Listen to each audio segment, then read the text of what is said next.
Hey guys, what's going on? It's Roth and Joshua here to talk about the big Korra finale, 1 hour finale. So packed. Oh, man. And damn, they left her in a rough state. Yes. They really did. Gosh. Let's dive in right there. I am depressed after watching that finale. It's a little bit devastating. It's the darkest note they've ever ended on, right? It is. It is. And this has actually been kind of a darker season. I mean, if you think about the Earth Queen, just straight up murder. Yeah. You know, like just straight up murder. Suffocation. And, he tried to do that. Zahir tried to do that to Korra as well, which was crazy. He was just literally just trying to murder her. Yeah. Throughout the whole episode. So what do you think that? I mean, it really is an interesting thing because here's the deal. Like I felt like Zahir confronting her in the cave and sort of the threat of the end of the Avatar cycle was that really archetypal, you know, confronting your demons or your fears in a cave. Like this is part of like the hero's journey, right? We've seen it again and again and again. Star Wars, certain like Ramayana, all over the place, really. Like although I don't know if he ever goes into a cave specifically. You get my drift in the Ramayana.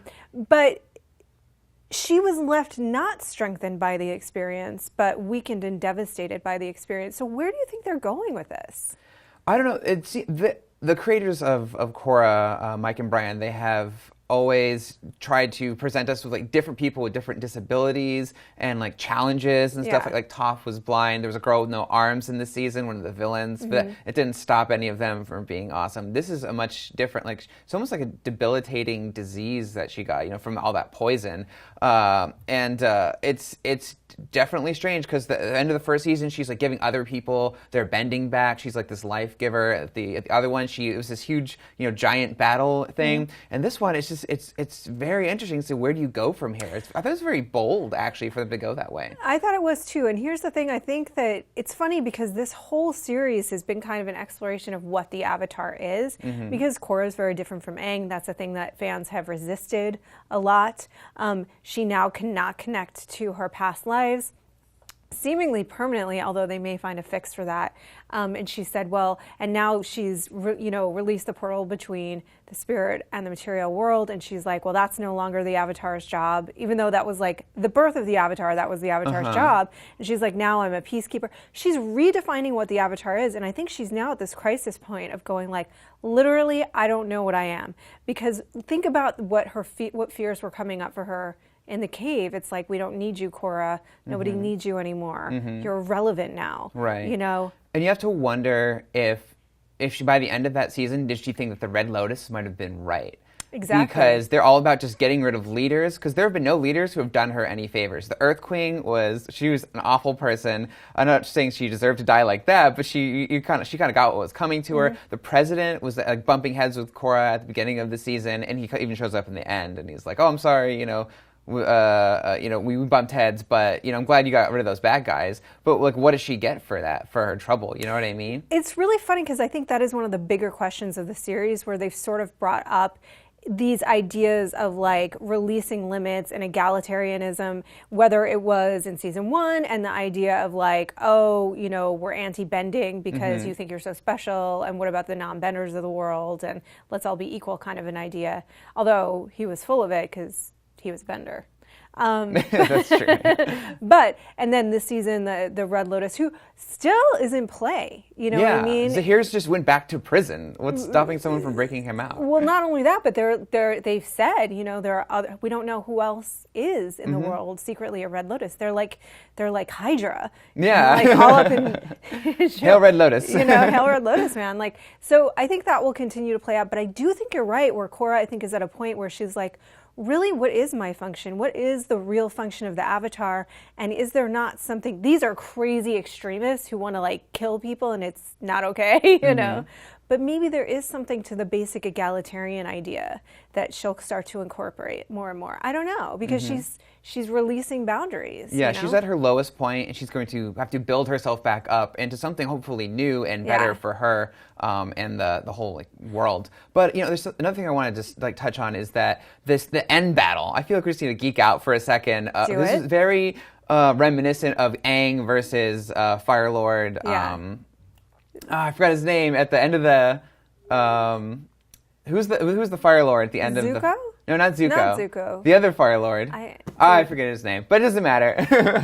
The fight was very reminiscent of Aang's battle with the Fire Lord at the end of Book 3 at the that sort of season finale, and with with the rocks, and then her going full Avatar state and using all her powers to try and just beat one person who's really just a regular bender. Did you like that fight? I did like the fight. But I thought what struck me about the fight more than anything was not she seemed out of control to me. It really wasn't so much like Aang was always really in control, and I felt like Korra in that moment was like losing her mind. She was full of poison, literally full of poison. She was full of rage. She was trying to stave off the Avatar state. She was like totally having a meltdown of every essence of who she was. And to me, she felt really out of control, especially towards the end of the fight. But I thought it was a cool fight.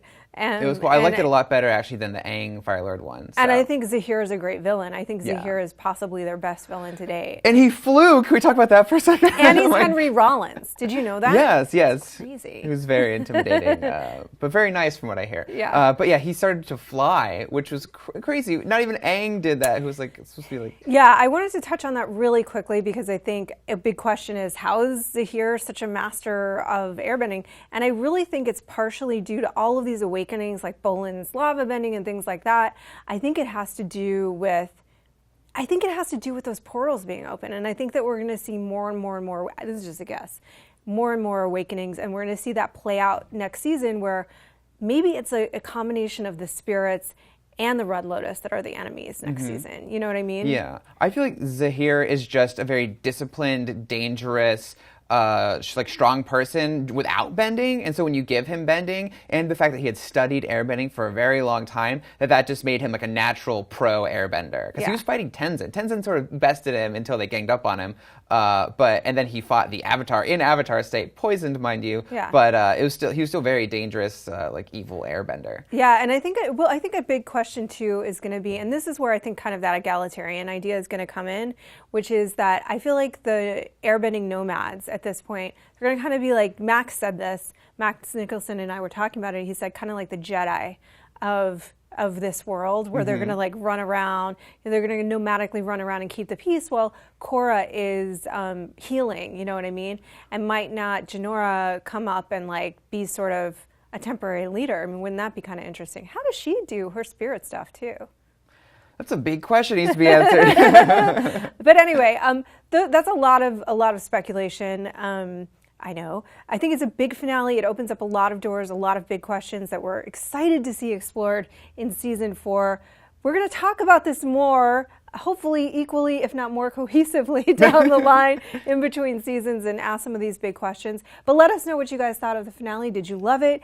Were you sad? Did you cry? We cried a little bit. Leave your comments below, and for all things Korra, keep it locked right here to IGN.